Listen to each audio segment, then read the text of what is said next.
ஆனா இப்ப நம்ம முதலமைச்சர் என்ன செய்யறாரு தெரியுமா?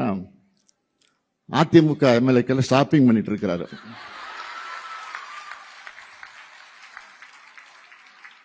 நமக்கு என்ன சந்தேகம்னா, அவர் ஆட்சி மேல அவருக்கே நம்பிக்கை இல்லையா,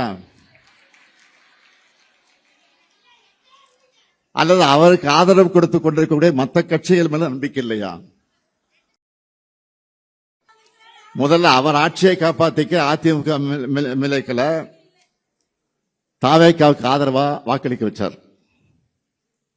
இப்ப அவங்களை ராஜினாமா பண்ண வச்சுட்டு அடுத்த நொடியா தன்னுடைய கட்சியில இணைச்சிருக்கிறார். இந்த மாதிரி நியூஸ் எல்லாம் பார்க்கும்போது உங்களுக்கு என்ன ஞாபகம் வரும்? பாஜக மற்ற மாநிலங்களில் பண்றதே இங்க முதலமைச்சர் விஜய் அவர்கள் செஞ்சுட்டு இருக்காரு. அதாவது பாஜகவோட ஜெராக்ஸ் மாதிரி செயல்படுறாரு. உதவின்னு கேட்டப்போ அவருக்கு ஆதரவு கொடுத்த கட்சிகள் எல்லாம் இதை பத்தி கேட்கிறப்ப தர்ம சங்கடத்தை தவிக்கிறாங்க. கொஞ்சம் யோசிச்சு பாருங்க.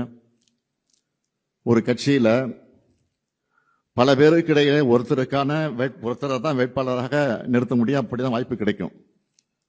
எத்தனையோ தொண்டர்கள் உழைக்கிறாங்க. கூட்டணி கட்சிகளை இவங்க வெற்றிக்காக உழைக்கிறாங்க.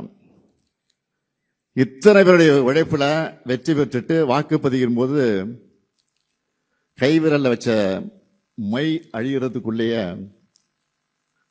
ரிசைன் பண்ணிட்டு ராஜினாமா பண்ணிட்டு இன்னொரு கட்சிக்கு ஆதரவு கொடுக்குறாங்க. ஜனநாயக சக்திகள் நியாயமா இதை கேள்வி கேட்கணுமா வேணாமா?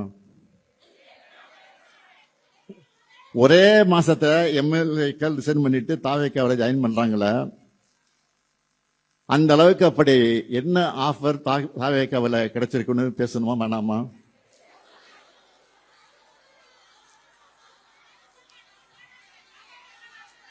ஜனநாயகத்தை கேலி கூத்தாக்குற அசிங்கமான ஆட்சியா இந்த ஆட்சி இருக்கு. முதலமைச்சர் தான் மேடைக்கு மேடை கான்பிடண்டா இருங்க, கான்பிடண்டா இருங்க சொல்றாரே தவிர அவர் முதல்ல கான்பிடண்டா இருக்காரா?